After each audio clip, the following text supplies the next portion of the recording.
It's Friday, y'all. You know what that means. It's time for the Moonshot of the Week, and today's has 100x potential written all over it.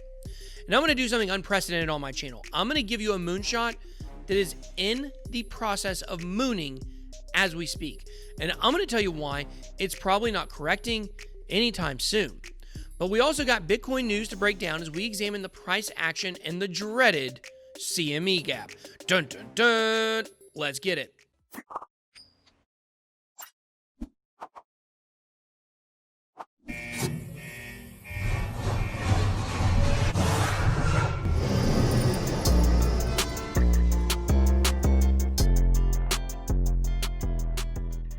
Welcome to BitBoyCrypto, the hardest working channel in all of cryptocurrency. If you're new, hit that subscribe button and join both my Telegram groups to learn more about crypto or connect with me and the Bit Squad. All right, guys, today we're going to be examining Bitcoin's price, looking at a Ponzi bust, checking in on a project we love on the channel, and we're going to end the video with our moonshot of the week. You guys know, we're all ready for the infamous golden bull run ahead. The long-term bull and bear cycle combined with the major financial upheaval this year all points to an imminent bull cycle, much like what we saw in 2017. The anticipation grows by the day. Now, we've discussed in recent videos how the precarious state of the world economy and the devaluation of global fiat is incentivizing demand in Bitcoin and the crypto sphere as a whole. However, in this video, we're going to dive into market indicators specific to Bitcoin and cover a significant pattern that alludes to a high possibility of a short-term retracement today for Bitcoin before the uptrend continues.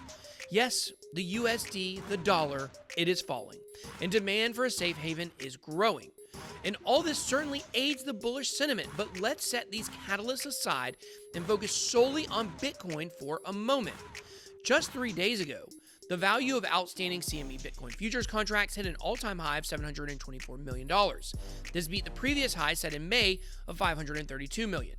When the value of outstanding contracts, also called open interest, is increasing, this represents new money flowing into the market as new contracts are being created. Open interest can often be confused with trading volume, but the two differ based on whether a new contract is created or rather an existing one is simply sold or traded to another owner. The main thing to understand is that the significantly high and still rising open interest represents an increase of money being poured into the futures market with a buyer and seller on both sides. People forget that. Until last week, volumes had been relatively low or normal, while open interest has been elevated since the gradual rise between March and April as new money has now entered the market.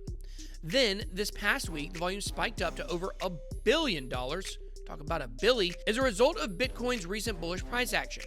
Concerning the spike in volume of the July 31st futures, which are set to expire today, Econo-Times explained that there is generally a fall in the trading volume of futures around expiration, which coincides with a rise in volatility and a potential short-long squeeze. However, the daily volume rose to 1.3 billion, while open interest numbers are yet to be settled, also soared to $724 million. With a massive inflow of new contracts being created so close to the future's expiration, the market has been polarized on the short-term direction of Bitcoin. Remember, for every contract that's created, we already said it once, there's a buyer and a seller. The reason volume typically drops towards expiration is because there is less time available to allow a change in trend or a change in price as the market comes to a consensus, and either selling or buying pressure dries up as one position gets pushed out. But clearly, there is money being bet on both sides of the equation. While we're on the topic of futures, of course, for those who haven't been let in on this secret, there's something called a CME gap, and it's scary as which is used by many traders and analysts as a strong indicator of Bitcoin's future price action. While crypto exchanges are open 24/7, the regulated futures market is not. A CME gap is created when Bitcoin undergoes a significant change in price while the futures market is closed. When the futures market opens after the price change, there's a gap between two consecutive candles. One candle's top is lower than the adjacent candle's bottom, as you can see here in purple. The way these gaps are employed by traders is with the simple knowledge that generally 95% of CME gaps fill. This means that the price eventually will travel in the opposite direction of the gap till it reaches the price point immediately preceding the gap. In this example, there was a gap downwards as seen in purple, and the price ended up making its way back up to the price level it jumped from. In December of 2019, Market Science produced a study that examined the entire history of CME Bitcoin futures, discovering that throughout the past 2 years since CME Bitcoin futures existed, 95% of all gaps get filled.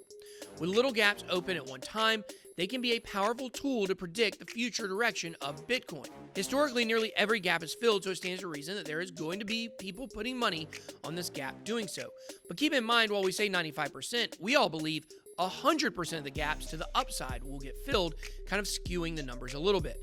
But looking through the lens of futures that are set to expire today, one could postulate that the large increase in volume is due to short pressure from many who think the gap will be filled by the time of futures expiring, which would be able to match buyers who are bullish from the price pump. In the world of technical analysis, future expirations at the end of a month aren't the only thing of temporal significance. The closing price of a month candlestick is always of importance, but especially at such a critical time as this.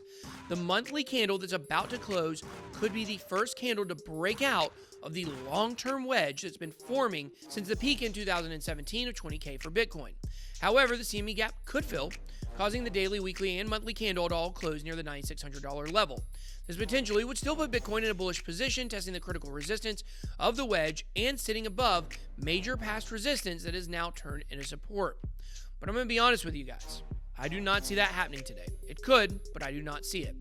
With such large ramifications that are implied with a breakout from this long-term wedge, some market hesitancy is to be expected, with a sharp pullback to fill the CME gap being entirely possible. Whether the gap fills or not, though, Bitcoin looks to be on the launch pad, awaiting liftoff to the moon. Whether it be through the viewpoint of technical analysis or from contextual, foundational, and fundamental standpoints, Bitcoin is primed to break out of the bear market that it has been in since January of 2018, and I, for one, have never been more excited. In other news, the world's largest crypto scam got busted yesterday with over 100 key people getting arrested in China. 82 key participants and 27 team members were responsible for stealing over $2 billion worth of tokens. Crypto Briefing reported that on-chain sleuths have been tracking Plus token funds to ensure that they are unable to cash out. Exchanges, too, have been cautious not to let any funds from associated addresses cash out from their platforms. Up until the arrests, scammers had been dumping large amounts of coins on unsuspecting exchanges, affecting price and hurting morale. While those scammed can never get their money back, they can sleep better at night knowing these human garbage cans are off the street. A lot of this money is off the markets. Last but not least in the news, early this morning, SeekVR made an incredibly exciting announcement on Twitter that you can see here. This is huge.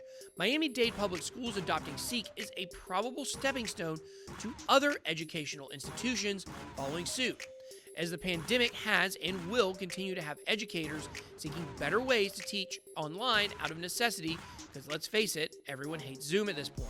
Now, when we first placed our eye on SeekVR, little did anyone imagine it could go from 0 to 100 real quick, at least this quick. But the coin has been making major headway as of late, with likely more to come. In the video I dedicated to Seek 2 weeks ago, I called Seek a heat-seeking missile locked on huge gains. But in reality, this heat-seeking missile is really locked onto progress and adoption. And with progress and adoption come gains. Strap in your seat belts, because this missile is due to explode. All right, here is your moonshot of the week, and it's big. So big, in fact, I believe this market cap, which has already shot up almost 200% at the time of this recording, is just getting started. I usually tell you guys not to jump in coins that are pumping, but I believe this one could be different. We've uncovered a gem. Please keep in mind, I'm not a financial advisor, so be responsible for your own money and for yourselves. But today's coin is MyBit and is available on Bancor and Kyber Swap. I used Kyber Swap for the first time recently. I gotta say, it's incredible. You can't buy or sell as much as you can on, let's say, Bancor, but there's virtually no slippage. Incredible. Now, when I chose this coin for Moonshot of the Week, it was sitting at 430K in cap. That was yesterday. Now, it's sitting at about 700K.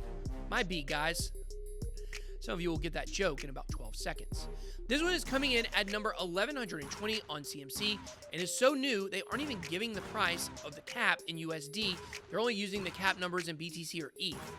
MyBit is in the exploding DeFi niche, and its goal is to allow people to invest in IoT and AI projects that can create income.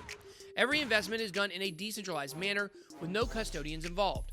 Every user controls their funds in ETH while owning their own private keys. It's one of the first projects to actually take this approach, where anyone can literally invest anywhere without regard for geographical or financial limitations.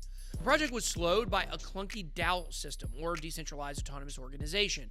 But now, version 2 of MyBit is launching that will adapt Kyber Network's DAO model, where holders will be able to vote through staking and earn rewards while they do it. Version 2 has been announced on Twitter, but will be launched in September. So what project can we compare this to? Well, the first one that comes to mind is DMG from Tim Draper and DeFi Money Market. Gotta admit, I've been very disappointed with DMG's movement so far. But the cap of DMG is somewhere around $42 million due to a huge private sale. There's a large amount of interest in this niche, so watch out. From here, that's about a 75x or so from where MyBit is if it can reach its potential. And heck, if it only reaches 1/10 of that potential in the coming month, it will still be massive gains. But now it's your turn. What do you think about this week's Moonshot? Do you believe MyBit has the potential I'm building it up to have, or do you think it's going to be just another letdown? Let me know by dropping your comments down below. Also, drop your predictions for the Bitcoin price close at the monthly today. Hope you guys enjoyed this video. If you did, please make sure to smash the like button and hit subscribe to become a member of the Bit Squad. Thank you so much for watching. Have a blessed day. BitBoy out.